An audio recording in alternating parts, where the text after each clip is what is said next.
بغدادی رضی اللہ تعالیٰ عنہ، آپ نے اس کو فرمایا تو کہے یا جنید یا جنید یا جنید، اور دریا پہ چلتا،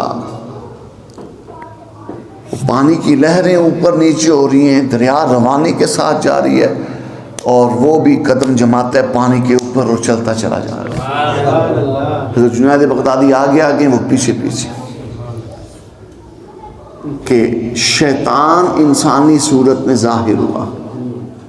جو ولیوں کے در پہ جانے سے روکے نا، ولیوں سے مراد ہماری داتا صاحب ہیں، غوث پاک ہیں، خواجہ معین الدین چشتی اجمیری ہیں، سونا بابا فرید الدین گنج شکر مسعود ہیں، میاں میر قادری ہیں، حضرت میرا حسین زنجانی ہیں، حضرت شاہ ابو المعالی قادری ہیں، سید موج دریا ہیں، پیر مکی ہیں، یہ ولی ہیں، بابا بلے شاہ ہیں، شاہ عنایت قادری ہیں۔ آج کل کے دو نمبری کرنے والے جو پیر ہیں ان کو ہم ولی، جو بابا فرید الدین کے نقش قدم پر چلے گا، جو میرے غوث اعظم کے نقش قدم پہ چلے گا، جو میرے داتا صاحب کے نقش قدم پہ چلے گا، وہی مومن ہوگا، وہی ولی ہوگا۔ عورتوں کا جھرمٹ لگا کے بیچ میں پیر صاحب بن سنور کے بیٹھ جائیں تو یہ پیر نہیں ہے، یہ تو کوئی شریر ہے۔ حضور تاج الشریعہ جلوہ گر تھے، ایک محفل میں بی بی صاحب آ گئیں، برقع پہنا ہوا تھا، فاصلے پر آ کر بیٹھی، کہا حضرت میرے لیے دعا کیجیے، اور ساتھ ہی نقاب ہٹا دیا۔ اعلیٰ حضرت کے شہزادے تاج الشریعہ مفتی اختر رضا نے جلدی سے چہرہ پھیر لیا، میں بی بی کیا کرتی ہو، چہرہ ڈھانپو۔ ہاں سمجھ آئیے، حضور کی شریعت پہ بندہ نہ ہو تو پیر نہیں بن سکتا۔ چہرے پہ داڑھی پوری نہیں، علم دین سے کچھ حاصل نہیں کیا، اور نماز فرائض واجبات پر پابندی نہیں، تو بندہ پیری کیسے کر سکتا ہے؟ غوث پاک فرماتے میں جا رہا تھا کہ آسمان کی طرف روشنی ظاہر ہوئی، ایک روشن تخت بن گیا، اور ایک صورت ظاہر ہوئی، اور مجھے کہنے لگی وہ صورت کہ عبد القادر تو نے بڑی نمازیں پڑھ لی، تو نے بڑی عبادت کر لی، اب تجھے معافی ہے، اب نمازیں تو نہ پڑھ۔ روشنی تھی، روشنی کا تخت تھا، وہ روشن سی صورت تھی۔ غوث اعظم نے فرمایا تو ابلیس شیطان مردود ہے، اور آپ نے لا حول شریف پڑھی، لا حول ولا قوت الا باللہ العلی العظیم غوث پاک نے پڑھا، وہ ساری روشنی کالے سیاہ دھوئیں میں بدل گئی۔ مطلب یہ کہ ظاہری چمک دمک نہ دیکھو، اس چمک دمک کے پیچھے رسول اللہ کی شریعت نظر آتی ہے کہ نہیں آتی یہ دیکھو، عقیدہ نظر آتا ہے کہ نہیں آتا یہ دیکھو۔ اب جب وہ کالا دھواں بنا، اس کالے دھوئیں سے آواز آئی عبد القادر تو اپنے علم کے زور پہ بچ گیا۔ آپ نے پھر کہا لعنتی مردود شیطان مجھ پہ مزید حملہ کرتا ہے، میں اپنے علم سے نہیں بچا، میں اللہ کی دی ہوئی توفیق سے بچا۔ آپ نے پھر لاہور شریف پڑھی۔ یہ ہے پیری مریدی۔ کوئی ہوا میں اڑتا ہو، کوئی آگ پھانکتا ہو، کوئی پانی پہ چلتا ہو، یہ اس کے ولی ہونے کی دلیل؟ وہ قرآن کتنا پڑھتا ہے، وہ نمازیں کتنی پڑھتا ہے، وہ حضور سے محبت کتنی کرتا ہے، وہ سرکار کی شریعت پہ کتنا چلتا ہے، وہ عزت و ناموس رسالت پر پہرا دیتا ہے کہ نہیں دیتا، وہ ختم نبوت کے عقیدے کے تحفظ کے لیے سر پہ کفن باندھ کے باہر نکلتا ہے کہ نہیں نکلتا، صرف نذرانے بٹورتا ہے یا رسول اللہ کے دین کے لیے بھی کچھ کرتا ہے؟ یہ باتیں بتائیں گی وہ پیر ہے کہ نہیں ہے۔ اب شیطان انسانی صورت میں ظاہر ہوا اور اس شخص کو کہنے لگا جنید تجھے بہکا رہا ہے۔ کہا کیا مطلب؟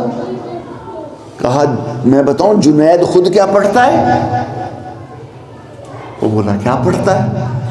وہ شیطان جو انسانی صورت میں آتا کہنے کا جنید خود پڑھ رہا ہے یا اللہ یا اللہ یا اللہ، اور تجھے لگا دیے یا جنید یا جنید یا جنید پڑھنے پر تجھ کو اپنا نام پڑھا رہا ہے، خود وہ اللہ کا نام پڑھ رہا ہے۔ اعلیٰ حضرت نے فرمایا یہی تو بد مذہبوں کا طریقہ ہے، ایسے ہی تو بد مذہب لوگ حملہ کرتے ہیں عام بھولے بھالے مسلمانوں پر۔ کہا اچھا تو میں کیا کروں؟ کہا جنید کا نام چھوڑیے تو شرک ہے، اس نے تجھے اپنے نام پہ لگا دیا، خود اللہ اللہ کر رہا ہے، تو بھی یا اللہ پڑھ۔ بات تو ٹھیک ہے، ہمارے لوگ بھی کہتے ہیں مولوی جی غلطی ہو بھی صحیح کر دیتے، مطلب قیامت تو پتہ لگنا، قیامت بڑی دور ہے، 2 دن بعد قبر سے جانا تو پتہ چل جانا۔ لوگ کہتے ہیں نہیں جی نہیں، کسی کو کچھ نہیں کہنا چاہیے، قبر میں کوئی مسئلہ کا سوال پوچھا جائے گا تو ذلیلہ ہور کی پوچھا جانا ہے قبر سے، مر ربک ما دینک، پھر حضور دا جلوہ دکھا کے پوچھا جانا ہے، اے مسلک نہیں کہ ہور کی ہے، جڑا حضور دے علم غیب دا منکر ہے، جڑا حضور دے نور دا منکر ہے، جڑا ختم نبوت دا منکر ہے، جڑا حضور دیاں شاناں دا منکر ہے، اوتھے کی جواب دے گا؟ میں حضور دے بارے کی آکھنا سا؟ تے جڑا ہاتھ بن کے پڑھ دے مصطفیٰ جان رحمت پہ لاکھ وسلام، وہ تو طبیعت بن کے کھلو لگا، اور انہیں کہہ دینا ہے ہٹ جو پیچھے، مر کے پہنچا ہوں یہاں اس دلربا کے واسطے۔ اللہ کہا اچھا تو میں بھی یا اللہ پڑھوں؟ ہاں ہاں تو یا اللہ پڑھ، جنید بھی یا اللہ پڑھتا پہ، تو بھی یا اللہ پڑھ، ایویں تو دا نام پہ جپنا یا جنید یا جنید یا۔ اس نے کہا یا اللہ، تو دریا میں گر گیا، غوطے کھانے لگا، ہاتھ پاؤں مارنے لگا، چلانے لگا سرکار بچاؤ۔ حضرت جنید بغدادی نے پیچھے مڑ کے دیکھا، میں تو کیسے ڈوب سکتا ہے، تو کیسے غرق ہو سکتا ہے؟ تجھے جو میں نے وظیفہ بتایا تھا وہ پڑھتا نہیں تھا؟ اس نے ڈوبتے ڈوبتے ہاتھ پاؤں مارتے کہا سرکار میں تو پڑھ رہا تھا، ابھی ایک انسانی صورت ظاہر ہوئی، اس نے کہا کہ آپ یا اللہ پڑھتے ہیں تو تو بھی یا اللہ پڑھ۔ فرمایا وہ شیطان تھا، وہ تجھے بہکانے آیا اور تو بہک گیا، اس نے تجھے یہ تو کہہ دیا کہ جنید یا اللہ پڑھ رہا ہے اور تو بھی یا اللہ پڑھ، لیکن تو نے یہ نہ سمجھا کہ تو ابھی جنید کی طرح نہیں ہوا، تو ابھی جنید تک نہیں پہنچا، تو یا اللہ پڑھنے کا تجھے وہ مرتبہ مقام کیسے ملے گا؟ جنید والی زبان تو پہلے پیدا کر، پھر یا اللہ پڑھ، تجھے بھی وہ فیض مل جائے۔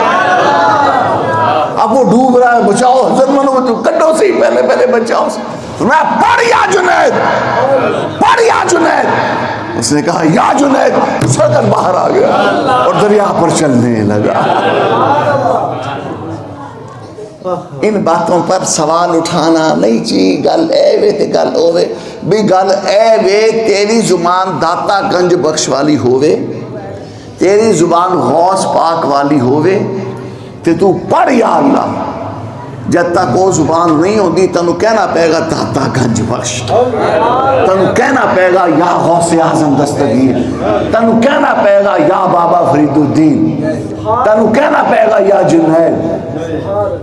جدو اونا ورگی زبان ہو جائے گی پھر جیڑا تیرا نال ہے گا وہ بھی ڈبدا ہوئے تر جائے گا۔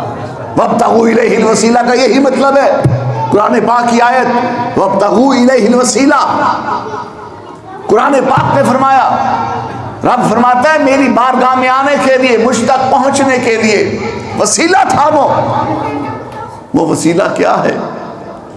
حضور تک پہنچنے کا وسیلہ ولی ہے، اور رب تک پہنچنے کا وسیلہ رسول پاک کی ساتھ ہے۔ اس لیے اعلیٰ حضرت فرماتے ہیں حضور کی بارگاہ میں واہ کیا جود و کرم ہے، شہبت ہاں تیرا نہیں سنتا ہی نہیں، مانگنے والا تیرا، میں تو مالک ہی کہوں گا کہ ہم مالک کے حبیب یعنی محبوب و محب میں نہیں میرا تیرا۔ اور کہتے ہیں تیری سرکار میں لاتا ہے رضا اس کو شفیع جو میرا غوث ہے اور لاڈلا بیٹے۔ حضور کی حدیث ہے، اعلیٰ حضرت نے پورا باب باندھ کے ایک رسالہ مبارکہ میں یہ حدیث بیان کی، ولیوں کی شان، ولیوں کی عظمت۔ زبان حضور کی ہے، فرمان رب جلیل کا ہے۔ فرمایا اطلب الحوائج من الرحماء من عبادی تعیشوا فی اکنافہم فإنی جعلت فیہم رحمتی، او کما قال، حدیث قدسی ہے، زبان حضور کی ہے، فرمان رب کریم کا ہے۔ ارشاد فرمایا میرے بندوں میں جو رحیم ہیں، جو رحماء ہیں، جو راحم ہیں، ان سے اپنی حاجتیں مانگا کرو۔ اطلب الحوائج من الرحماء من عبادی، فرمایا من عبادی، میرے بندوں میں ایسے بھی ہیں جو رحیم ہیں۔ رحیم کون ہے؟ رحیم تو اللہ کی ذات ہے، رحیم تو اللہ کی ذات ہے، لیکن اس حدیث قدسی میں اللہ نے اپنے ولیوں کو بھی رحیم کہا، اپنے ولیوں کو بھی من الرحماء من عبادی، حدیث کے لفظ ہیں کہ میرے بندوں میں جو رحمت والے ہیں ان سے مدد مانگا کرو، ان سے حاجتیں مانگا کرو، تعیشوا فی اکنافہم، رب کہتا ہے اپنی زندگیاں ان کے سائے میں بتا دو، اپنی زندگیاں ان کے، یا اللہ رحیم تو تو ہے، تو اپنے ولیوں کو بھی رحیم فرماتے ہیں۔ فرمایا فَإِنِّي جَعَلْتُ فِيهِمْ رَحْمَتِي، اس لیے کہ میں نے اپنے ولیوں میں اپنی رحمت ڈال دی، اپنی رحمت رکھ دی ہے۔ اس لیے تو مولا روم فرماتے ہیں گر تو خواہی ہم نشینی با خدا او نشینت در حضور اولیاء، کہ اگر اپنے رب تک جانا چاہتا ہے، رب تک پہنچنا چاہتا ہے تو کسی ولی کا پلہ تھام لے، کسی ولی کی چوکھٹ پہ بیٹھ جا، تجھے رب مل جائے گا، کیونکہ رب ملتا ہے تو اپنے ولیوں کے پاس ملتا ہے۔ اور قرآن پاک میں اس لیے فرمایا انما ولیکم اللہ ورسولہ والذین آمنوا الذین یقیمون الصلاۃ ویؤتون الزکاۃ، فرمایا اے مومنوں، اے مسلمانوں، تمہارے مددگار ہیں، تمہارے مددگار ہیں کون؟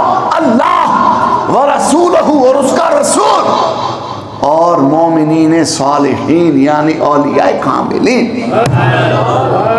یہ قرآن پڑھ رہا ہوں،